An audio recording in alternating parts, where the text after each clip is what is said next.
Should a healthy Terrence Steele start over Tyron Smith at right tackle? All that more in this episode of the Locked On Cowboys podcast. You are Locked On Cowboys, your daily Dallas Cowboys podcast. Part of the Locked On Podcast Network, your team every day. Locked on Cowboys. Locked on Cowboys. Welcome back to the Locked On Cowboys podcast, part of the Locked On Podcast Network, your team every day. We'd like to thank you for making us your first listen of the day. I am your host, Marcus Mosher. You can follow me on Twitter at Marcus_Mosher. Joining me today, as always, is Landon McCool. You can check him out on Twitter at McCoolBCB. We've also got another special guest for you today. It is Voch Lombardi. Check him out on Twitter at Voch Lombardi. Check his show out on YouTube. It's absolutely fantastic. Voch, how you doing today, sir? Appreciate y'all. Thanks for having me. I won't do this very long because we got a lot to talk about. So let's get into it. Appreciate it. So we're going to be talking offensive line today. This is what we love to talk about. So we're going to start at right tackle because, listen, I know Voch has some hot takes with the offensive line. So let's get right into it. Voch, who do you think should start at right tackle, assuming everybody is healthy? Should it be Tyron Smith? Should it be Terrence Steele? What are your thoughts? I mean, this shouldn't be much to talk about here. There shouldn't be very much debate here. And shouts out to everybody listening, however you're listening. But I just please come to the YouTube so you can see my face. Come to the YouTube so you can see Phil Collins' face behind me. Just the whole vibe of this whole conversation. When this first came out that Terrence Steele could possibly be a guard, I was like, oh, this can't be true. This makes no sense. I watch film. You guys watch film. Nothing indicates, how good Terrence Steele was last year that he's just going to show up and be at a whole different spot. And we saw what Tyron Smith looks like at right tackle. There's no way that we watched the same film on Tyron Smith and that would indicate that he would be starting over Terrence Steele at right tackle. We saw what Tyler Smith did, right? Tyler Smith was a dude. We looked at him and we watched all of the draft stuff. We go, oh, Tyler Smith would be fantastic mauling people at guard. The Cowboys said the same thing. They put him at guard. He went through the whole preseason at guard. You know what we did? We said, hold on, trick question, daily double. You get to play tackle now. You know what Tyler Smith did? Because he's talented, because he's a specimen, he did both. Even in the season, he did both. So with my common sense, right? If my antennas turned on, right? Something would tell us, not just the three of us talking right now, but the millions of people listening right now, that our front line should be Tyron, Tyler S, Tyler B, Kratos, Zach Martin, and then we'll just pick Terrence Steele at right tackle because he's probably the best tackle on the team that we have right now. That's what common sense would say. Right. So when I heard that the Cowboys could possibly be putting Terrence Steele anywhere, whether the bench or left guard, I ran at right tackle just so that Tyler can stay at left. Look, Tyler did great, but Tyler ain't great enough for me to be moving everybody else like that, especially when this front office and this team has publicly said, hey, when we want to do one thing, we don't want to move two people. Yeah. Now you're moving two people and you're moving sides. So this whole thing sounds fake. It sounds like nonsense. Mike McCarthy likes to run these practices where jerseys don't have numbers. Mike McCarthy tells us, oh, we're looking at tight end. First round is gonna be Michael Mayer, Mozzie Smith, or Bergeron, or whatever. So this feels like a lie. This sounds like a lie. So we really won't know until Oxnard. But boy, if we roll up in training camp practice and Tyron Smith is at right tackle and Terrence Steele is healthy and he's on the sideline or at guard, I'm going to riot. Landon? I there's so much I got to touch on here. First of all, I completely agree with all of it. Second of all, you said something last night or maybe it was two nights on your show that really stuck out to me, and I think you just brought up here. And the quote was, "Don't it seem like big media is being lied to?" Yeah. And I have been talking about this with Marcus for a while, that it just feels different than it did with Garrett. It feels different with McCarthy, that he has no problem just not telling them the truth. And honestly, a lot of that, smoke screens and all that, it just felt like the last few years we've gotten a lot of misdirection out of big media, and completely Cowboys go zag completely the one way when we've heard zig from them, right? I just wanted to point out one other thing that you had brought up on your show that had been kind of evidence that maybe this Terrence Steele at guard thing is real. And it's the Michael Gelkin tweet, right? And I think you know which one I'm talking about. It would be a surprise if a healthy Tyron Smith does not start at right tackle. I'm going to put on my tinfoil hat here real quick. Okay. And I'm going to dissect that first sentence because to me, it doesn't say I would be surprised if a healthy Tyron Smith doesn't start at right tackle. It says it would surprise, not him necessarily, not people. My point being, I think the Cowboys are stuck in a political problem. They're stuck in a problem where they probably promised Tyron Smith that, hey, you would be a starter. You come back, we'll work your deal. You'll come back and be a starter. But the problem is they also really want to start Tyler Smith at left tackle. They still want to keep him there, and they know what they've got in Terrence Steele. I just straight up do not believe the Terrence Steele stuff. I just have a hard time believing it. If you had not heard the Michael Gehlken tweet, Voch, would you still feel like this is all just a huge, big smokescreen? Did the Gehlken tweet really change your mind as to whether the Cowboys are serious about moving Terrence Steele to guard? So I did see it, and shouts out to you for watching my show. Appreciate you. And this isn't to say that big media that they're wrong or there's something's wrong with their stuff. They're very reliable people. Big media, they're the best. Shouts out to them. They're the best in the business, right? Yeah. But they can't help what they hear. Or they can't help what people tell them. I'm sure that they really heard this somewhere. But like we've been seeing this whole offseason, hey, Mike McCarthy will lie to us and laugh in our face when he lies to us, right? So I did read that tweet, and that did make me feel like, okay, well, it's inevitable that if they feel like Terrence is the best five, the only place left over is at guard. But the way I see it, though, I really see it. And I'm no pro. I'm just some dude on the internet on Locked On, Cowboys podcast, is Tyler Smith is a specimen, right? That's why he's able to play multiple spots. Terrence Steele had to work to get here, right? Terrence Steele had to become a master at right tackle. And boy, him next to Zach Martin, boy, those zone combos, you know what I mean? Working three tech to front side backer, down blocks to backside backer. It's a thing of art. And he worked to get there. Duke Manyweather put on whatever kind of magic that he puts on these people, where they just show up and they're just better. He did the work. Tyler Smith is good enough to move left tackle to right tackle, and we saw him do it. He didn't even practice right tackle. He just said, hey, I did it at Tulsa. We'll figure it out on the way, and it worked for him. I don't want to play those games with Terrence Steele, and we know the Cowboys typically don't play those games with these people. So why would they want to play those games with Terrence Steele? So this is probably smoke.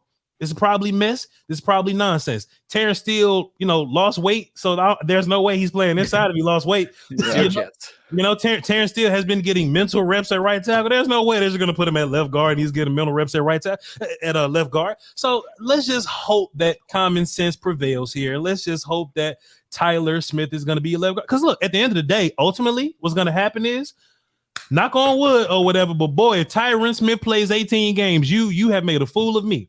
Right. But when that day happens, fine. We'll go back to our regular life. Tyler will go to left tackle. Terrence will be at right tackle. And we're going to have to figure out left guard. Hopefully Chuma Dog is ready.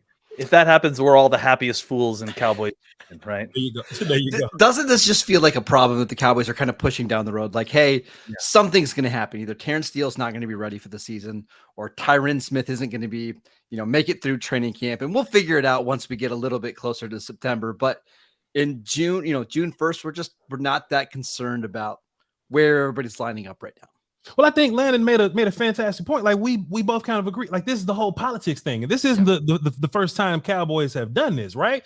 We're sitting up here just tapping our watch. When is Tony Pollard gonna be the main guy? And Zeke will go out there, get a 1 yard gain, and we're gonna go, boy. It's like we're just being bad on purpose, right? We're just being bad on purpose. How many tight ends have we sent to the graveyard because we just don't want? We looked at Jason Witten and said, boy, look at how Jason Witten is just reviving his career as a blocking guy just to not play Martellus. But it's just this whole Cowboy politic, and I don't want to move on from Tyron Smith. I love Tyron Smith. I grew up. I'm 30, so I am a Tyron Smith baby.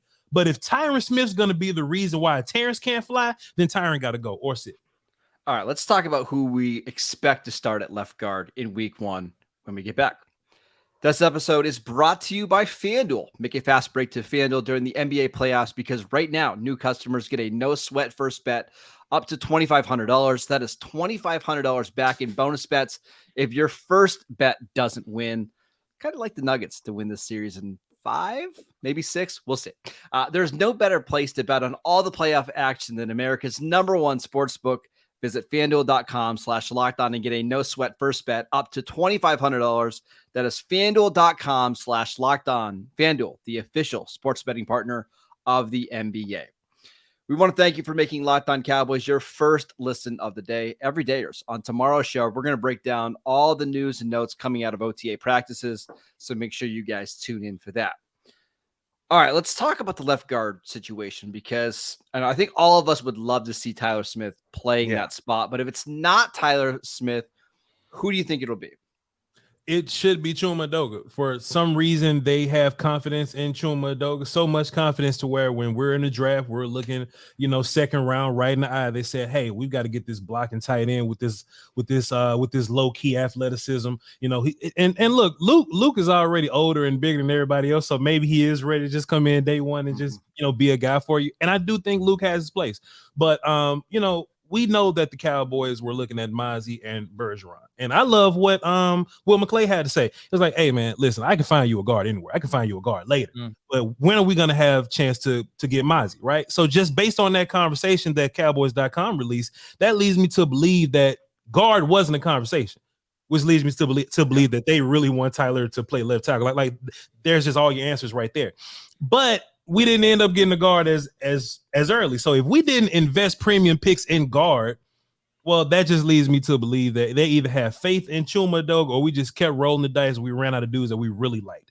Shouts out to Asim Richards, but I don't think he's going to be ready this year. If Bergeron would have played, he may have been a guy that you could play at the end of the season and he'll just come in and play good left guard for you. So just the way things look, Tyler should be, and this is Voch Lombardi speaking, nobody else. I don't know nothing, but Tyler Smith should be your first left guard. If anything goes bad, it should be a competition with Chuma Edoga, Matt Farniok. Farniok is probably your swing interior dude, that new Joe Looney type guy.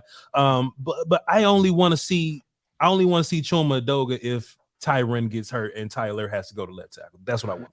Landon? Yeah, they clearly have like some sort of thought that Chuma is a guard that is with untapped potential here, right? I mean, he only played, I think, like 2 or 3 games of guard in his NFL career, almost none in college. And as a body type, he looks like a guard. He's except he's very leggy. He's got a very weird body, right? It's like he's very leggy, kind of a short torso, but overall short. Like I think he's sub 6'4", he's 6'3"-ish. So he's, he looks sort of like a guard because he is kind of stocky, but with long legs. I tend to agree with you. Like, everything that they've did in the offseason so far, nothing precludes it from Tyler Smith sliding into left guard.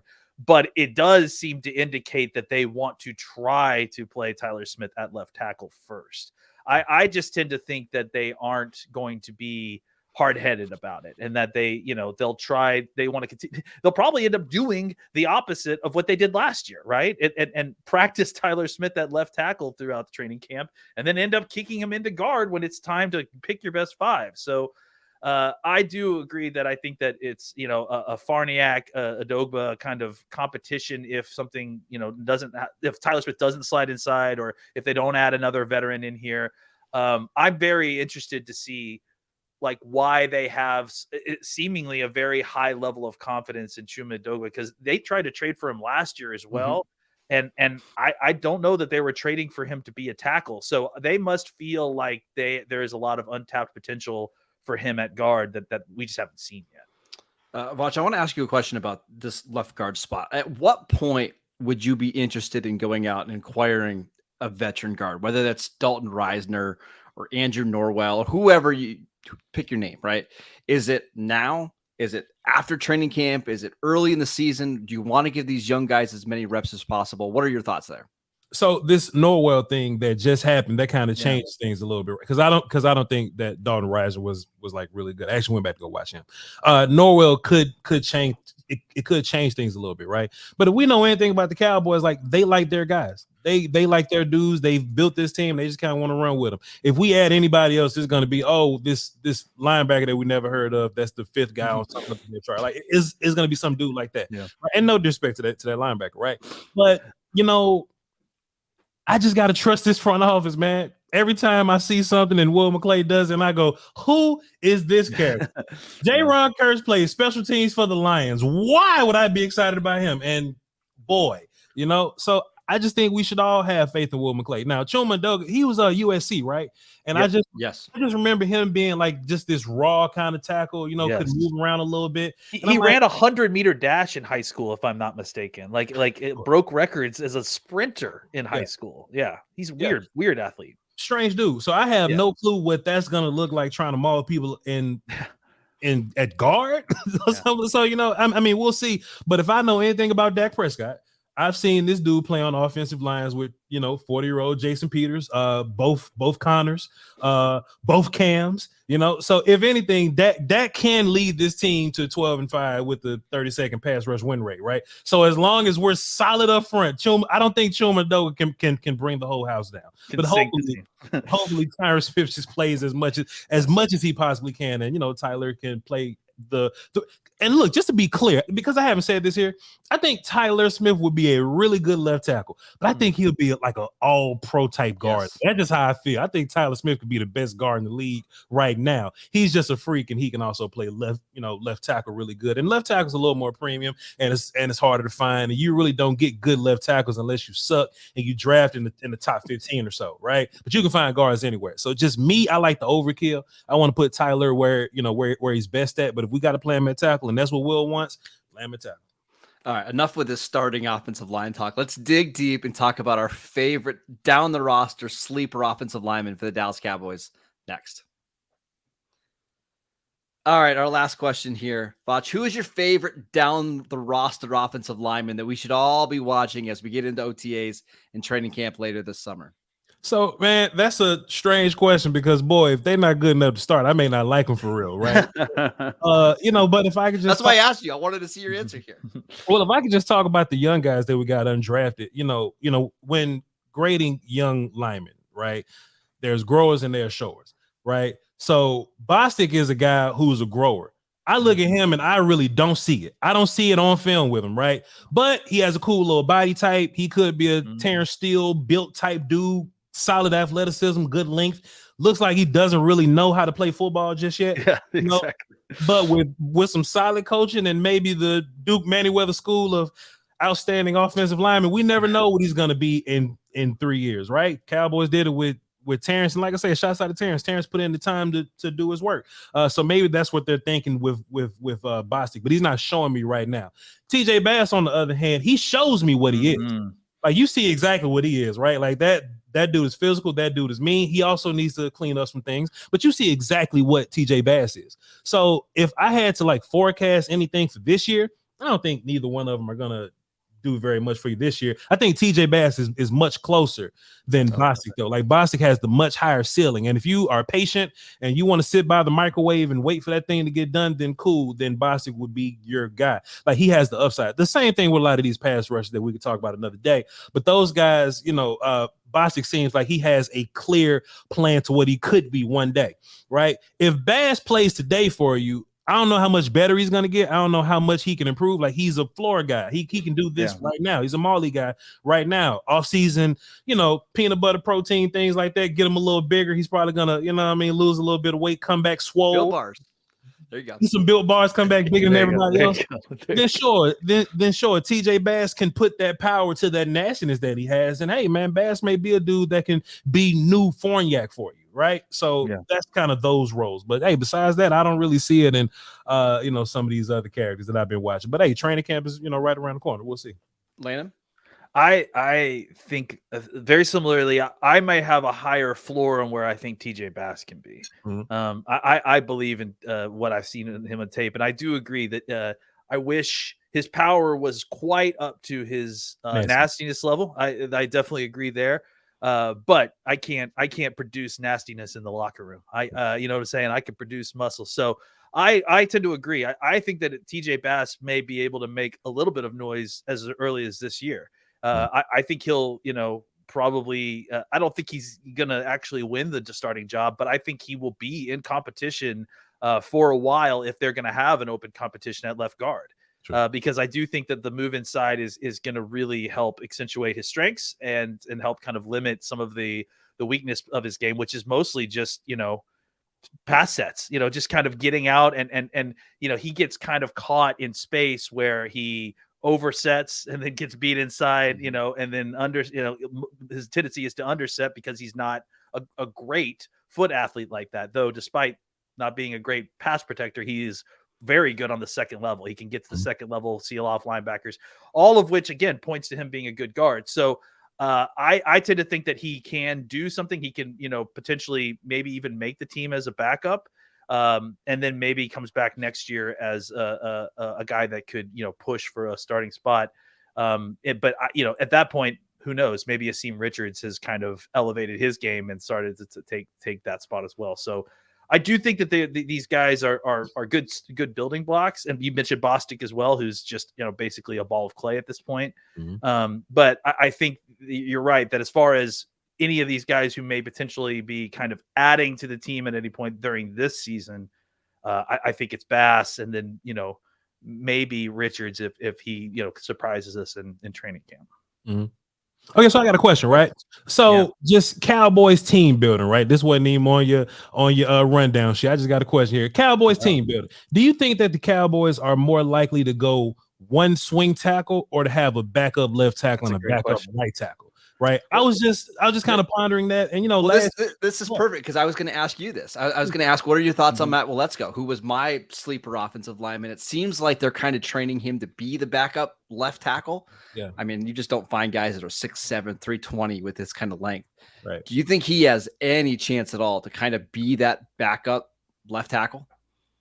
I think Tyler Smith is your backup left tackle, right? That might be the answer, right? That's what makes this all complicated, right? Is that I tend to think that last year and the year before that, they did start to switch, Voch, to like a left side and right side offensive lineman model, right? As opposed to a swing tackle. They've got left tackles, they've got right tackles, then they've got guys who can also play left guard and right guard that are playing right tackle and left tackle, right? So I'm wondering now that Solari's in here, like, does that model change back? Do they go back to more of a swing tackle model?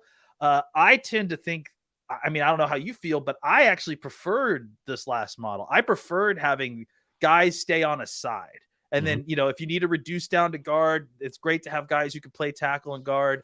But with the Cowboys in general, just kind of going on a track of just drafting tackles and not really even drafting guards that much, just trying to draft tackles who can reduce down into play guard. I think it makes some sense to kind of keep guys on their side, have them practice. I mean, because as you know, Voch, like the footwork's all the same, right? If you can, your zone footwork on the left side, whether you're playing guard or tackle, it's all the same. As long as you know your landmarks, your footwork's, you can practice both at the same time at guard and tackle, as long as you're doing it from the same side. So I tend to think that makes practice easier. It makes the substitutions easier. It just makes hand placement and everything a lot easier for when they have to transition from one position to the other. Sure. And it could be a mindset that, maybe if we had like a veteran dude, they can play both sides, but the Cowboys like to lean on these young guys, right? Yeah. So Richards is a guy that, I mean, he can play everything, but hey, they just want to put him at just left side dude. Tyler Smith is a left side dude. Now, which of those does he play? Hey, we don't know, but we don't really know who's going to play where, because we don't know if Asim Richards is going to be focused more for left or for guard or tackle. So we have a lot of left side dudes. Tyler Bass is a left side player. He's a guard and tackle. Technically, he'll probably be a guard, but left side guy. So does that make? Well, let's go your right tackle dude. Like there's a lot of questions that we have right now, and with the OTAs, they kind of put anybody anywhere. Oh, well, let's go play center or something, just see what it looks like, right? And they're not competing. Like we're viewing it like they're competing, and this is the depth chart. And that's not what they're doing. They're just teaching these guys how to run the plays. So it's like they're going to throw guys wherever they can to teach them, basically. Right, 100%. So when we get to camp, that's when I keep saying that. That's when we're really going to know. Yeah. But I'm just interested in that, because however that gets worked out or whatever, if you're Asim Richards, if you play tackle and you're not swing tackle, then you're just backup left tackle, but you could also be backup left guard guy. And they were saying in the Cowboys draft show, something like that they wanted to keep him there, that he could do all those things. Because if you're Asim Rich, you don't want him playing, all right, Asim, we want to practice left tackle, left guard, and right tackle with you, because now you run into this Jalen Tolbert problem where you put too much on the plate of this young guy, and that could ruin him. So I just thought that was an interesting question. I'm probably going to ask later on Twitter. I said it here first. You All I know is got the preview on Twitter, guys. You There got the you go. preview here first. All I know is I'm fired up for training camp. We're going to learn so much about this Cowboys offensive line, and there are a lot of young players to get really excited about. We mentioned TJ Bass, mentioned Matt Farniak. We've got Earl Bostic, who I'm not sure can play football, but we'll find out pretty quickly at camp, and Matt Waletzko. So should be a lot of fun. That is it for today's show. We want to thank Voch Lombardi for coming in and joining our show and gracing us with his presence. We will be sure to have him back on at some point this year. Thank you so much, sir. We appreciate your time. Go follow him on Twitter at Voch Lombardi. Go check out his show on YouTube. It's absolutely fantastic. Must watch. Yes, absolutely. Go follow our show on YouTube, Locked On Cowboys. We are free and available on all platforms. You can follow Landon on Twitter at McCoolBCB. I'm at Marcus_Mosher. We'll see you guys next time.